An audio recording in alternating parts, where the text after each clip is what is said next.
What's up, Pride? Oh my fucking god. It has been a long day at work, but I'm back. And I hope you're ready. Because it's about to be 2 videos uploaded today. Hopefully the one that's already uploaded, it's been uploaded for almost 2 days. I don't know why my Wi-Fi is so slow. I don't know why anything is so slow, but shit. I'm so sorry. But anyways, that's how excited I am. But we about to get into this video. I don't even know what video we about to do today, but we about to do another reaction video. I can't wait till next year. We about to do some mukbangs. Next year about to be our content year, y'all. And that's what we're gonna pray on that.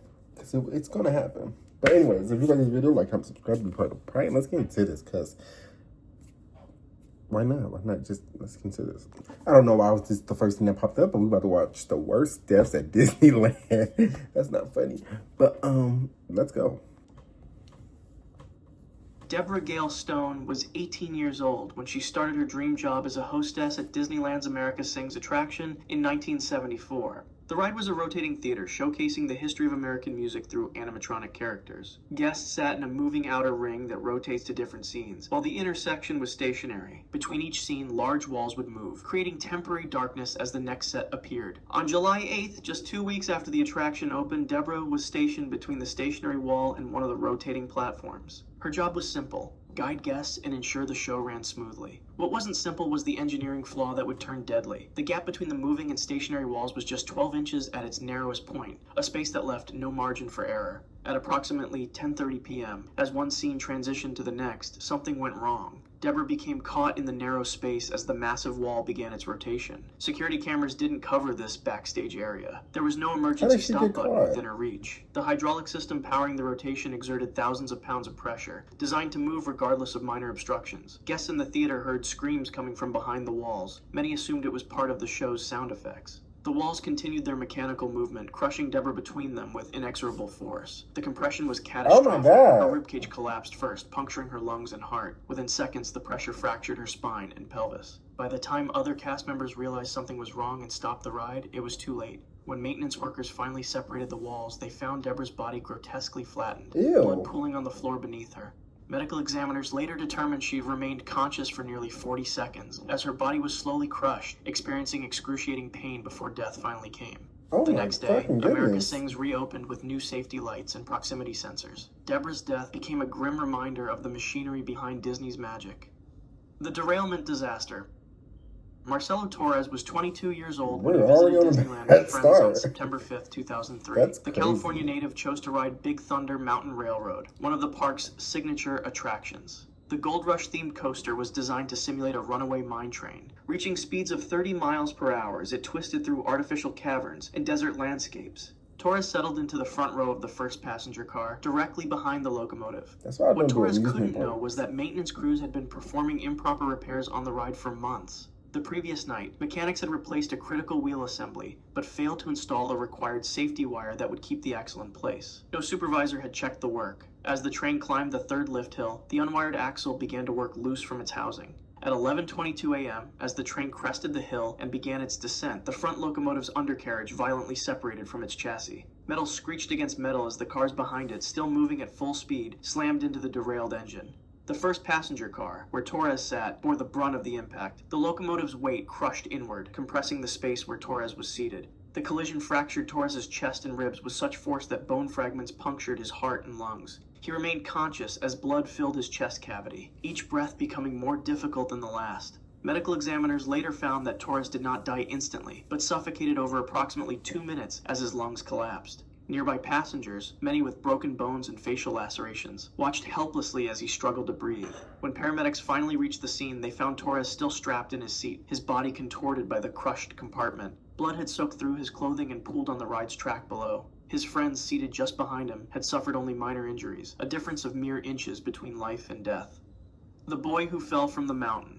Mark Maples was 15 years old when he visited Disneyland with his family on January 3, 1964. The Matterhorn bobsleds had been operating for nearly 6 years by then, thrilling guests with its 80-foot drops and sharp turns that simulated an alpine adventure.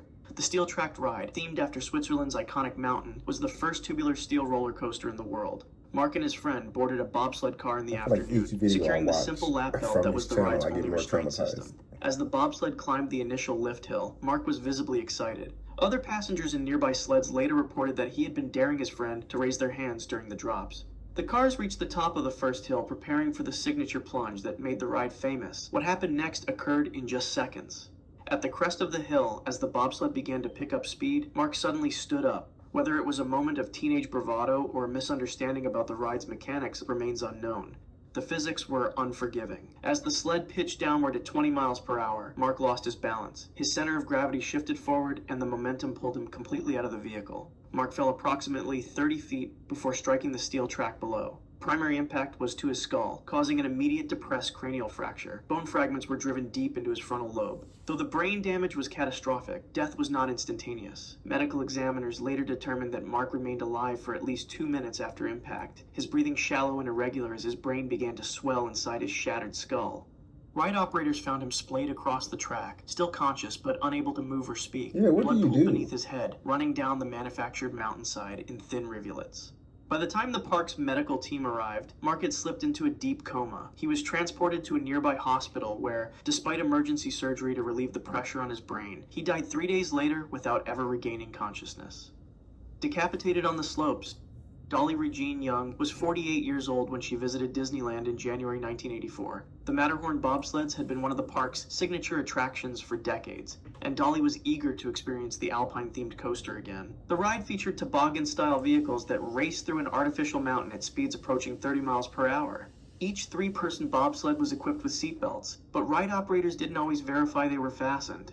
On January 3rd, Dolly boarded a bobsled in the early afternoon. Whether she forgot What's this? On January 3rd, Dolly boarded a bobsled in the early afternoon. Whether she forgot to secure her Dolly. seatbelt or it was improperly latched remains unclear. The ride began normally as her sled climbed the initial chain lift to the top of the mountain. At first, everything seemed fine. Then, as the vehicle navigated a sharp turn halfway through the ride, disaster struck. The bobsled hit a particularly rough section of track known for its jarring bumps. Dolly, without the security of a fastened seatbelt, was jolted upward. The momentum of the speeding vehicle combined with the centrifugal force of the turn was enough to lift her completely out of her seat. In an instant, she was thrown from the bobsled onto the cold metal track, her body splayed across the rails. For approximately 4 seconds, Dolly lay on the track, possibly conscious and aware of her predicament. Then came the sound of the next bobsled, already descending the mountain just 20 seconds behind hers. The oncoming vehicle had no time to stop. Its steel undercarriage struck Dolly's upper body with tremendous force. The impact severed her neck almost completely, leaving her head attached by only a few tendons and blood vessels. Blood sprayed across the white artificial snow, creating a ghastly contrast that would later haunt the ride operators who discovered her. The bobsled that struck her derailed partially, stranding its passengers above the grisly scene. Those riders reported hearing a sickening sound, part thud, part crack, as their vehicle hit what they initially thought was a piece of the ride's scenery. When emergency responders arrived, they found Dolly's body wedged beneath the derailed bobsled, her head twisted at an impossible angle. The coroner later determined that death was mercifully quick, resulting from immediate trauma to the spinal cord and massive hemorrhaging. What the fuck? The Toontown tragedy. There's more? He was 4 years old when he visited Disneyland with his parents on September 22nd, 2000. The Roger Rabbit's cartoon spin ride had been operating in the park's Toontown section for 6 years. The attraction featured spinning cartoon taxicabs that moved along a track through colorful scenes. Each vehicle could rotate 360 degrees as it progressed through the ride, controlled by a steering wheel inside the cab. Brandon, an energetic preschooler with bright eyes and brown hair, sat in the same cab as his mother. The ride began normally as their yellow taxi entered the first scene. The vehicle spun gently as Brandon's mother turned the wheel. About halfway through the attraction, as the cab made a sharp turn, something went terribly wrong. The small opening between the bottom of the cab door and the ride floor was approximately 7 inches, just large enough for a child's body to pass through. In a moment of excitement or imbalance, Brandon slipped down from his seat. Before his mother could react, he slid through the gap beneath the door. The vehicle's momentum dragged him immediately under the moving cab. The metal undercarriage, weighing over 700 pounds, rolled over Brandon's small body. The crushing force caused catastrophic compression injuries to his chest and abdomen. Most devastating was the oxygen deprivation to his brain, which began the moment his chest was crushed. For approximately 3 minutes, Brandon remained pinned beneath the taxi as the ride continued to operate. Other guests heard his mother's screams but couldn't understand what was happening in the darkened attraction. When operators finally stopped the ride and emergency personnel reached him, Brandon was unconscious. His pulse was faint, his breathing almost imperceptible. Paramedics performed CPR as they rushed him to the hospital. Brandon survived the initial trauma but had suffered irreversible brain damage. For the next 9 years, he remained in a persistent vegetative state, kept alive by feeding tubes and constant care. His body grew, but his mind never recovered. Medical experts explained that each day, his brain cells continued to die from the original injury. On January 26, 2009, at age 13, Brandon's body finally succumbed to pneumonia, a direct complication of his bedridden condition. The official cause of death was listed as complications from anoxic encephalopathy, brain damage caused by oxygen deprivation nearly a decade earlier. Christmas Eve catastrophe. 9 years? Luan Fee Dawson was 33 years old when he visited Disneyland with his family on December 24, 1998. The holiday crowds filled the park as Dawson and his wife flew to Guam and their daughter gathered near the sailing ship Columbia attraction. The Columbia was a full-scale replica of an 18th century sailing vessel that circled the rivers of America. The ship, weighing over 110 tons, was secured to the dock by heavy ropes attached to metal cleats bolted into the wooden deck. At approximately 6:15 p.m., as guests were boarding for the next journey, a cast member attempted to secure one of the mooring lines. The rope being used was not the specified marine-grade nylon, but a cheaper, less flexible polyester substitute that had been installed during recent maintenance. As the massive ship pulled against its moorings, the rope suddenly went taut with over 2,000 pounds of pressure. The strain proved too much for the substandard material. With a sound like a rifle shot, the rope snapped. The released tension sent the heavy metal cleat flying through the air at nearly 100 miles per hour. The 8-pound brass fixture became a deadly projectile, ripping free from its mounting bolts and spinning wildly toward the crowd of waiting guests. Dawson had no time to react. The metal cleat struck him directly in the skull, just above his right temple. The impact crushed his cranial bone inward with such force that bone fragments penetrated 3 inches into his brain. The traumatic injury severed blood vessels and destroyed critical brain tissue instantly. Neurologists later explained that while death was not immediate, consciousness was lost within milliseconds, as intracranial pressure spiked catastrophically. Blood poured from the wound as Dawson collapsed onto the festively decorated dock. His wife, standing just beside him, was also struck by the projectile as it ricocheted. The cleat tore through her cheekbone and jaw, leaving her critically injured but alive. Their young daughter watched in horror as both parents fell. Emergency medical technicians reached Dawson within minutes, but the injury was unsurvivable. Despite being rushed to the nearby UC Irvin Medical Center, he was pronounced dead at 8:48 p.m., just as Christmas Eve celebrations around the park were reaching their peak. His death marked the first guest fatality at Disneyland directly attributable to mechanical failure, rather than guest behavior or pre-existing medical conditions. With Google Play, People Mover Tunnel Crush. Ricky Lee Yama was 17 years old when he visited Disneyland on a warm August day in 1967. The People Mover attraction, which had opened just the previous year, was a futuristic transportation system that offered guests a leisurely journey through Tomorrowland. The ride consisted of small 4-person cars that moved continuously along an elevated track at a steady 5 miles per hour. There were no doors on the vehicles, just open sides that allowed guests to easily enter and exit at the loading platform. Ricky was with friends that afternoon enjoying the park's attractions. Witnesses later reported seeing the teenagers engaging in horseplay near the People Mover, possibly daring each other to jump between moving cars. This dangerous activity wasn't uncommon among thrill-seeking teens, despite clear warnings against it. As the train of connected cars entered a dark tunnel section near the Adventure Through Inner Space attraction, Ricky made his fateful decision. With his friends watching, he leapt from the platform toward a moving car. The gap between cars was only 18 inches, seemingly easy to cross. But Ricky mistimed his jump. His foot caught the edge of a car, causing him to lose balance. He tumbled downward, falling directly onto the moving track below. The fall itself wasn't far, just 4 feet, but the consequences were immediate and catastrophic. Before Ricky could regain his footing in the darkened tunnel, the next train of People Mover cars rounded the bend. The front edge of the first car struck his body, knocking him flat against the track. The undercarriage, with its wheels and mechanical components, passed directly over him. The weight of the car crushed his ribcage, puncturing his lungs and heart, but death didn't come instantly. As Ricky lay injured on the track, unable to move, additional cars continued to pass over him. Each one inflicted new trauma to his already broken body. The ride's mechanical system, designed to move continuously, dragged him along the track for approximately 340 feet through the dark tunnel. Other guests, seated in cars passing through the same tunnel, heard his screams but couldn't see what was happening in the darkness below. When ride operators finally received word of a problem and stopped the attraction, emergency responders found Ricky's body mangled beyond recognition.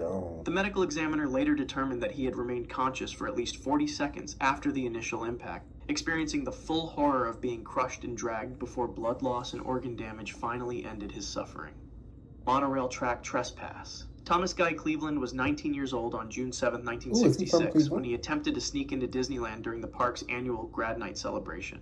The special after-hours event was restricted to high school graduates with valid tickets, which Cleveland did not have. Determined to join his friends inside, he devised a plan to bypass the main entrance. The Disneyland Hotel sat just outside park property, separated from Tomorrowland by a 16-foot security fence topped with barbed wire. Around 1 o'clock a.m., Cleveland scaled this imposing barrier, ignoring the clear warning signs posted along its length. The teenager successfully cleared the barbed wire and dropped down onto what appeared to be an empty service road. What he failed to realize was that he had landed directly on the Disneyland Allweg monorail track, an elevated concrete beam that carried the futuristic trains between the hotel and the park. Cleveland began walking along the narrow beam toward Tomorrowland. The concrete track was only 32 inches wide, leaving little room for error. A security guard spotted him and immediately shouted warnings to get down. Cleveland either didn't hear or chose to ignore these calls. He continued forward, unaware that Monorail Red was approaching from behind at approximately 30 miles per hour on its regular late-night circuit. The train's operator spotted Cleveland too late to stop. The monorail, weighing several tons, struck the teenager with tremendous force. The impact shattered his spine and fractured his skull instantly. His body was thrown forward but became caught beneath the front of the train. For approximately 70 feet, Cleveland was dragged along the rough concrete beam, his skin and clothing torn away by the abrasive surface. The friction created by his body against the track actually helped slow the monorail to a stop. When emergency responders reached the scene, they found Cleveland's remains wedged beneath the first car. Medical examiners later determined that while the initial impact caused catastrophic injuries, Cleveland had not died instantly. Blood evidence indicated his heart continued beating for nearly 2 minutes, as he was dragged along the track, conscious enough to experience the excruciating pain of having his body systematically shredded by the concrete. The nighttime darkness and the elevation of the track meant that many guests inside the park remained unaware of the tragedy unfolding above them. Cleveland's death occurred as graduation celebrations continued nearby. The juxtaposition of youthful celebration and grim mortality separated by just a few dozen feet of air. If you want to see more videos like this, click the video on screen now and make sure to subscribe. It wasn't that serious. God damn, y'all. I say goddamn y'all like it's like anyways, this shit's crazy. But I kinda love his channel. Cause some of these I never heard of. I never heard of none of these. Like, this is crazy. But anyways, if you like this video, you know what to do. Like, comment, subscribe to be part of Pride. I don't know what to say. I won't. Yes, I will. I will be back in the next video that I'll catch you in. Okay, bye.